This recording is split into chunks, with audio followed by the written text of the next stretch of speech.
Hello everyone, Derek's Damn Toys, and we are back with another action figure review. Obviously, as you can tell, we still have to open it. I don't know why I keep doing this to myself. Sometimes I might as well just have these, pre-opened. Especially with this being a mock figure. I'll probably end up doing the same thing for the other one. No, I was about to say, now where's that seam I just saw? Because we gotta get this tape off this box. Now I will say they definitely did tape this up really nice, so I do appreciate that. I have no clue how I'm doing this on camera and with one hand. I guess I'm being multi-talented today, something I'm not used to. We're almost there. I might be able to just kind of break it open the rest of the way. No. Oh man, more tape. Yeah, maybe we'll do the rest of this off camera, because I'm too focused on this to talk, so.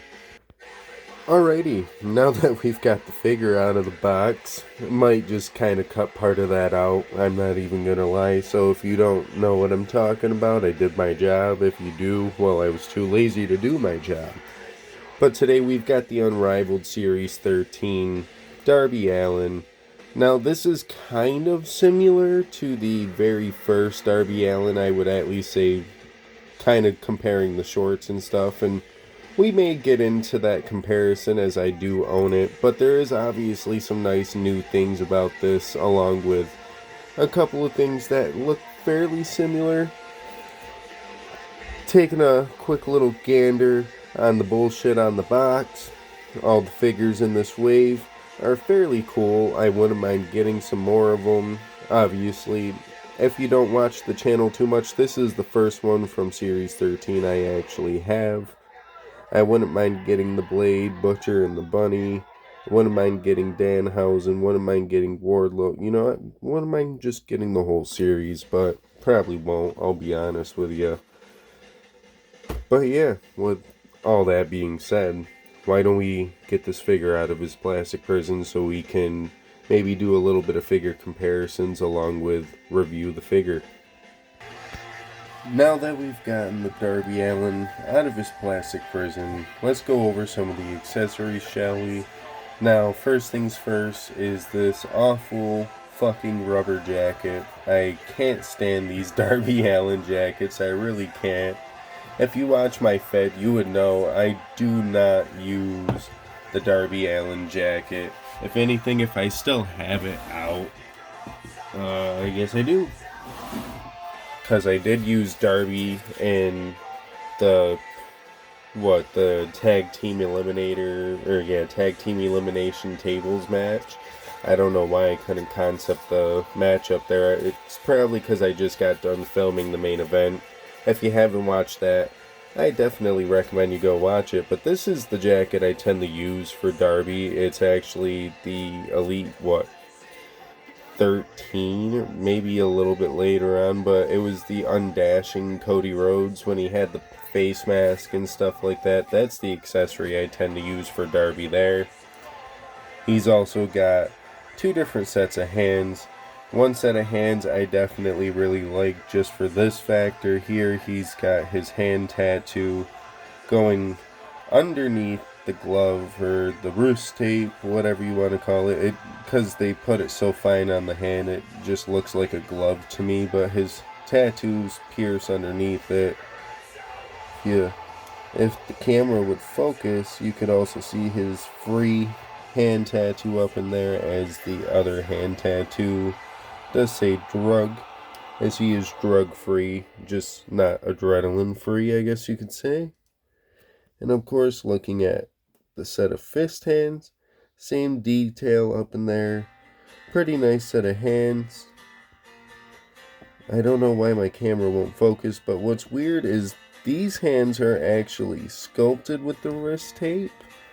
So I don't know what AEW's production quality is on when it comes to doing stuff like that. Not that I hate it, but it definitely kind of throws an odd tone in the Fed when you've got one hand that looks smooth, clean, and then you've got another one that has the molds, looks even better, and it's just like, yeah, whatever. I don't know, maybe that's my gripe. And then this is kind of like the standard Darby head scan, I'd say.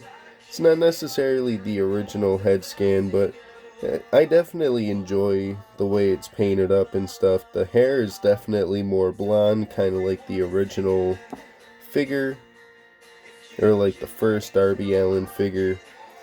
But yeah, that's pretty nice. I guess you could get into the figure itself. I gotta plug in some hands first, but yeah, we'll do that. Alright, well now that we've actually got some hands plugged into them, we can actually kind of take a quick gander and see how awkward it does kind of look. As you can see, he's got the mold on his hands, but his wrists themselves are just like the normal matte white finish that you would see on these hands. So, kind of weird, but it's whatever. I was about to say, wish my camera would focus for a second. And now you guys can kind of see what I was talking about earlier, as the short designs are kind of similar, obviously different patterns of where the grays and the blacks go.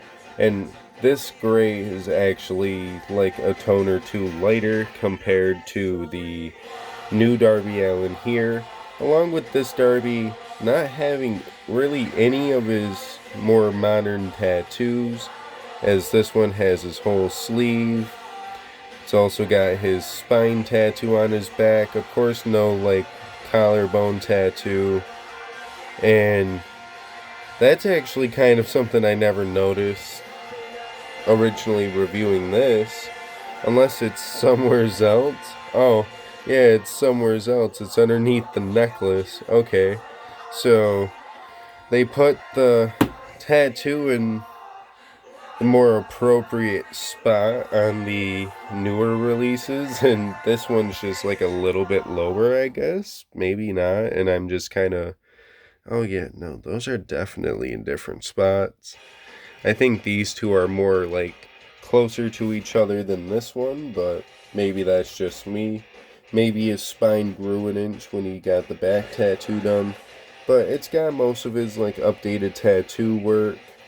And I will say I do also appreciate the different look in the boots here, as Darby Gelatin Legs Allin cannot stand for the life of him.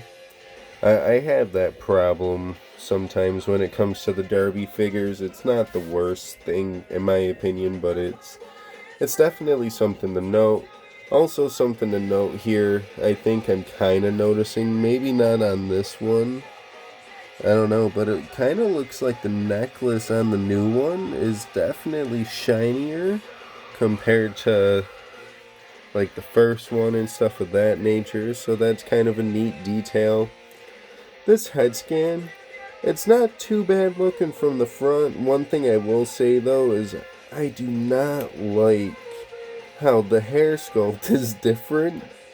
So instead of it being messy like the original, or well, the more normal looking head scan, I think it's actually, oh, it's not this one, but I think this head scan's supposed to be like the one that is on this head, or yeah, this body, just the alternative head. I've got the like more pissed off look on that figure. But yeah, the hair is a little weird, but honestly not the worst. I still like the way this figure looks. I do, like I think I said, I don't know, maybe I said it in my head, the boots having like a different look. Nice little touch. Like the shorts being a tad bit different. Nice little touch, though. I do like the all black look. And of course, the fun part is you can mix and match your options here. Of course, the articulation is fairly the same amongst all of them. I just haven't really played around with this one too much, but it definitely feels smooth. Everything poses up nice. You know, That's probably a little bit weird, not seeing like maybe a extension under the back tattoo there, so then when it's not fully connected, it doesn't just have that gap. But you know, that's whatever. I'd say it does pose up fairly nice. You could probably get this man in some like various fighting poses or whatever if you really wanted to. I was about to say I don't know how many of them he'll hold without Darby Gelatin Legs Al. Gelatin Legs Allen. Fuck, I cannot speak for the life of me the past few days. Sorry, I've been a little sick, so just kind of whatever. But this Darby Allin, you know, it is great.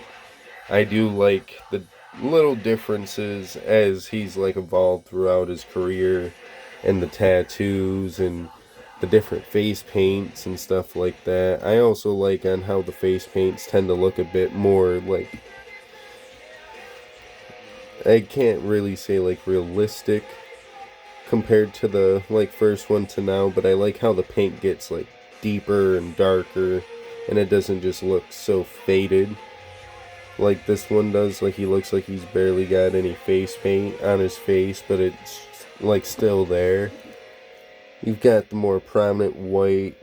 You can see all the little details with the black and stuff like that. Yeah, I don't know. Definitely a figure to get in my opinion. What would I rate him on a scale of 1 to 10? I'd have to say, for an AEW figure, Darby Allins usually tend to pose really well. If you're looking for a more updated Darby, at least as far as I'm aware of, this is probably your best bet. So I'd have to say this is definitely like a good solid 8.5 out of 10. I definitely go pick it up as soon as you can if you're looking to get a Darby Allin that you don't, and you don't have one, or you're looking for a more updated one, because when I get into episode 9 and stuff of that nature, Darby Allin might be in a match. And I kind of wanted a Darby that has the back tattoo and stuff. So I went out and I got one that I knew had the back tattoo, which was this one. At some point I wouldn't mind getting the like Darby in the jeans, where he has like the half, like, what was it, like the Stingish face paint. I can't exactly remember, but he came with the bat and the pants were like a greenish military looking color. Super like cool looking figure. Maybe I'll invest into it at some point. But before I keep on rambling, what would I say out of 5 stars this is? Because we gotta get our Meltzer rating in there. I would have to say this is at least a good solid 3.5 out of 5 stars. I'd say 4, but I feel like that's kind of pushing it. It's not too different compared to other Darby Allins as far as molds and stuff of that go. If anything, though, I do appreciate the set of fist hands with the tattoos and stuff like that. Just don't appreciate how both sets of hands don't have the molded on wrist tape and or the molded on wrist tape on the wrist themselves. I should have said hand tape for the hands, but whatever. Anywho, before we hop off of this, I kind of want to swap the torsos and just see how good it feels. So, we'll be right back and we'll get into the first swap. Alrighty, now that the first swap is done, I can definitely say I do mess with the all black fit with all the updated tattoos. This looks really sweet. If you would stand, I would definitely have to say that makes that one pop even harder. I also do love the black rib cage tattoo with the face paint over here. I've always loved this look of Darby, which is why I got the figure. Though it missing the back tattoo, a little depressing, but it's whatever. The look on this, definitely a unique one. So, let's get into the final swap real quick and we'll send this on their way after maybe talking a little bit about wrestling this past week or so. Because I don't know when I'll let this video out, so I'm going to be kind of talking about Mania and the Dynamite after, Mania weekend ended and all that fun stuff happened, just because I feel like that's kind of a controversial talking point, and I wouldn't mind kind of just spitballing a little bit about it. So let's get into that, shall we?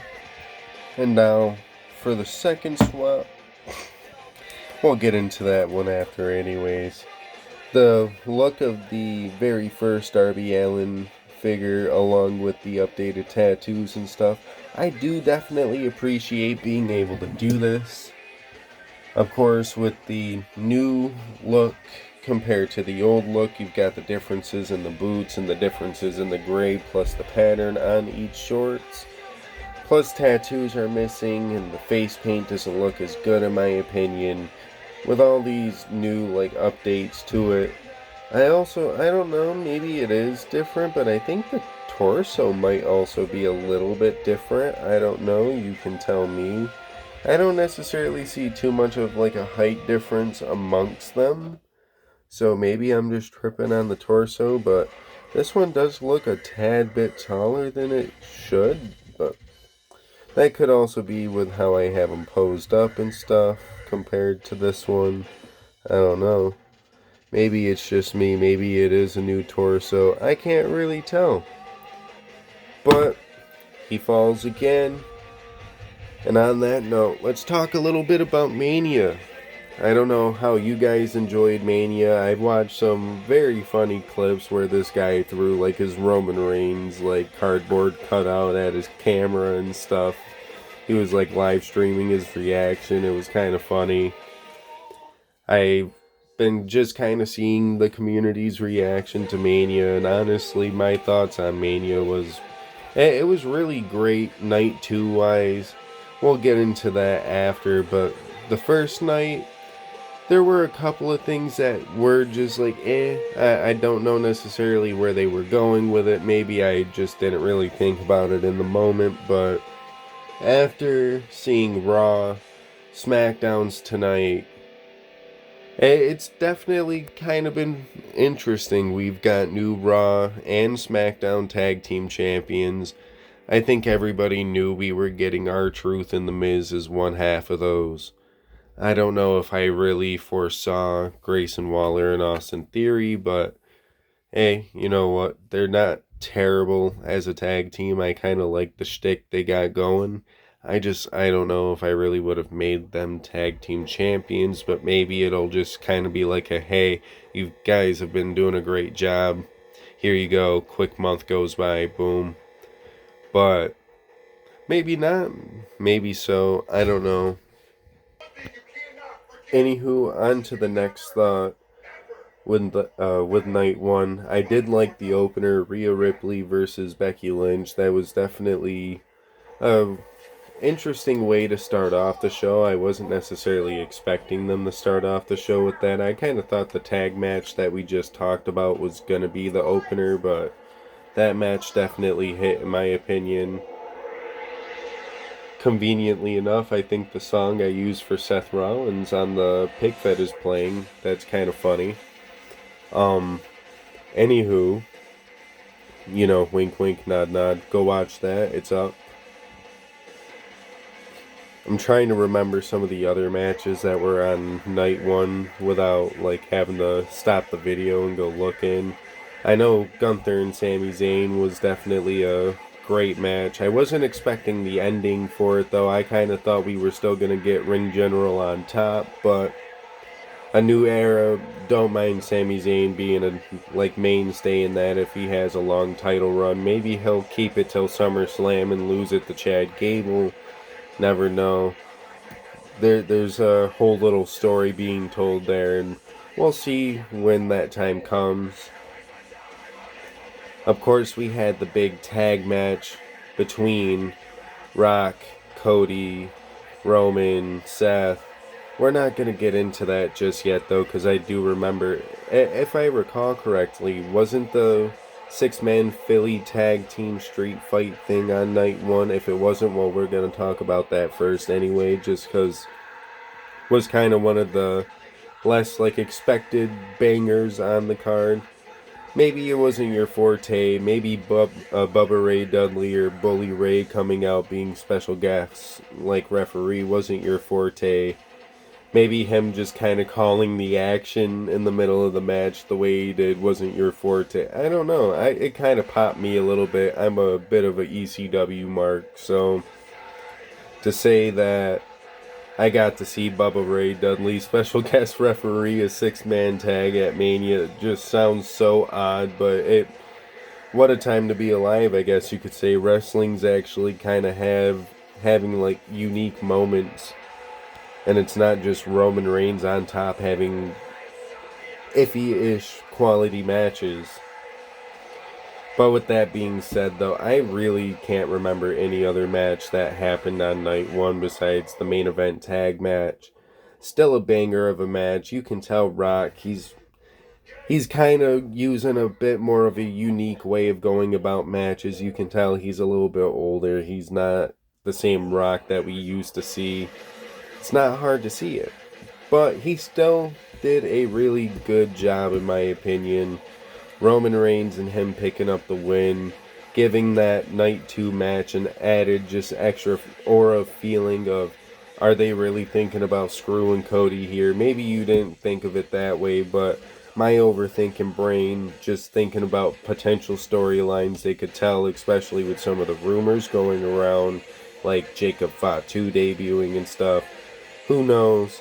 The era of Triple H might actually be a little bit unpredictable, but still predictable at the same time. Night 2, obviously, we got to see the triple threat match with Randy, Logan Paul, Kevin Owens. That match was really good, oddly enough. Though I kind of was a bit confused on the brass knuckle kick out spot. Maybe it wasn't as bad as I thought, but that was just a little bit odd in my opinion. Maybe that just kind of shows that Logan Paul is overusing the knucks in his big matches, so maybe he should kind of slow down on that gimmick for a bit before he pisses William Regal off and Regal shows him the real way to use the power of the punch. Anywho,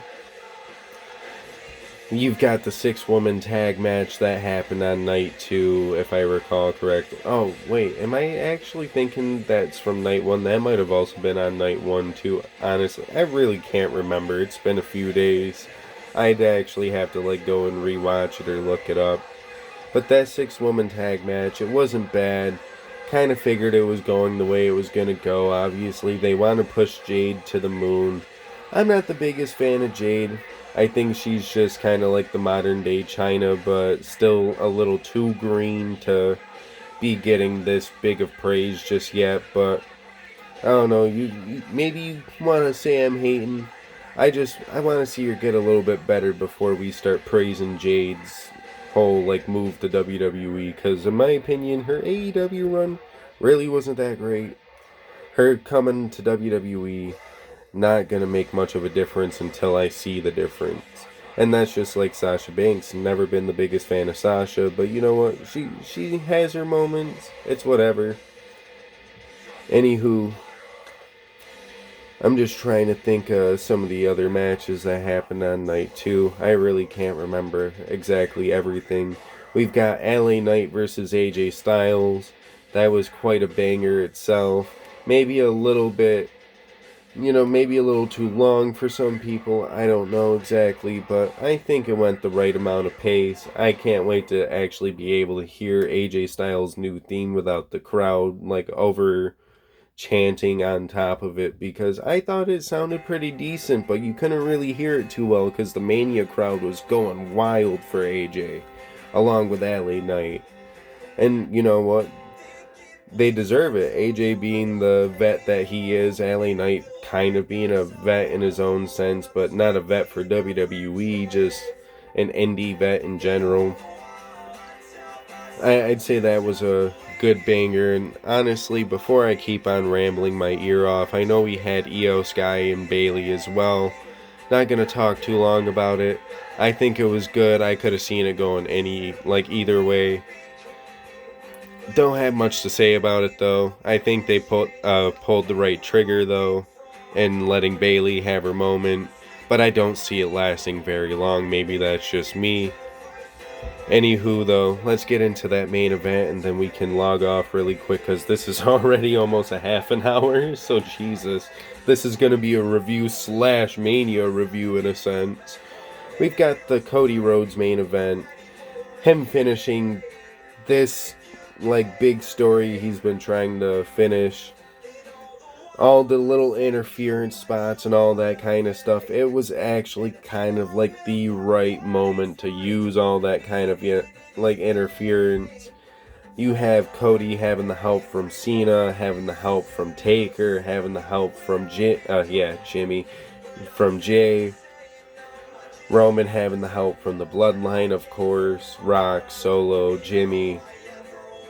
It was just all over the top spectacle, and it deserved to be so. It was probably the biggest match of Mania in all time. Like, for 40 years, I can't recall one match that might get talked about over the next possible decade like Cody versus Roman. Well, Roman actually put on probably one of the best Mania performances he's had in a while.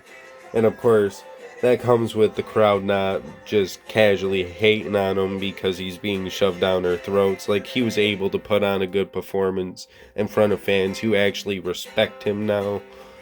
Whole different atmosphere for Roman. The whole different change in character from, like, Cody since he left, came back from his little indie journey and his AEW journey. You know, just top tier Mania. At least for night 2. Night 1 kind of dragged a bit, but it still wasn't bad. Oh, you know, I kind of almost forgot to talk about Seth versus Drew.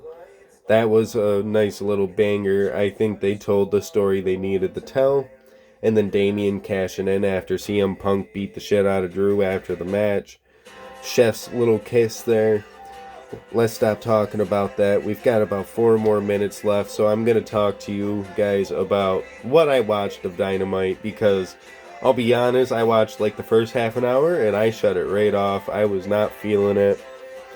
We had that banger between Adam Copeland, Edge, as you also may know him as, and Pentagon Jr. Love that all blue fit from Pentagon. I don't know if he's worn that before or not, but I need to figure that. And, you know, banger match.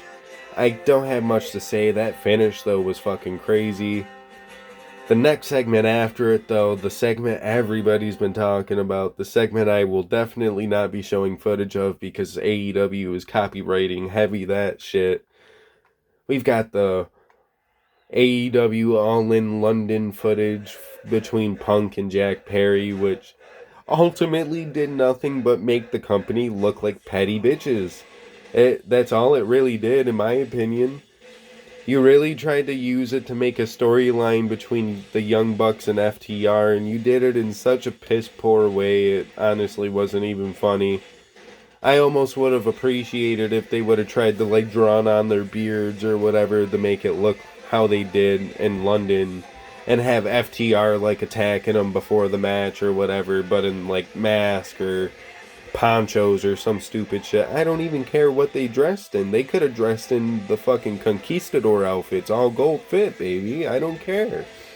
It's just the fact that that match is now gonna have this distinct shit taste or shit smell in the air because they really tried to use the all-in footage to make it into a storyline to pop ratings, and all it did was just make them look dumb in the end. It really did. Even Tony Schiavone was embarrassed. He was so embarrassed, I was embarrassed for him and turned off my TV. They don't deserve my view. Anywho, and that's not just because I'm a Punk mark, by the way. I do love me a little bit of Pepsi Phil. It's just because of the fact that CM Punk told the story. He literally said how it was before they aired the footage. They tried to tease it as if it was going to show some damning shit. And I didn't see Tony Khan get, like, bitch slapped or something. I don't see why Tony Khan would have feared for his life. What, did Punk get thrown into Tony's monitor? Oh, boo-hoo. Maybe if he handled the fucking business like it's supposed to be, you wouldn't have these wrestlers bitch slapping each other backstage like Andrade and Sammy Guevara. Just saying. Anywho, that's my opinion though. My opinion, just like everyone, We all have an asshole. Whether it stinks or it smells like roses, it doesn't matter. It's my opinion. You can disagree, you can agree, whatever the case may be.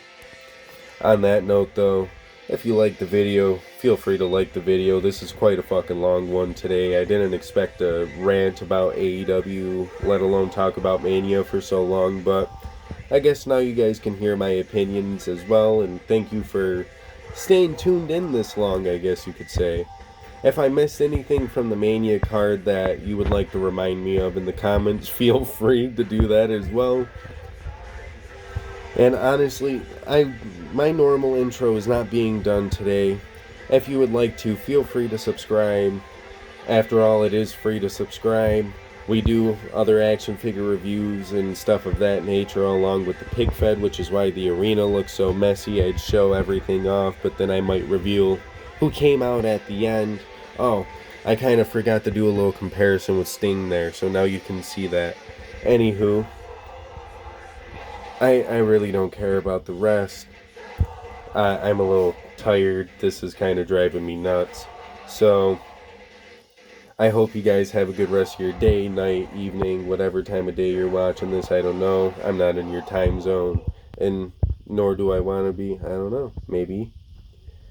On that note, we are out of here, though. Deuces. Ooses. Damn it, of course, he's the one still standing. I'm still standing better than I ever been. Oh, shit.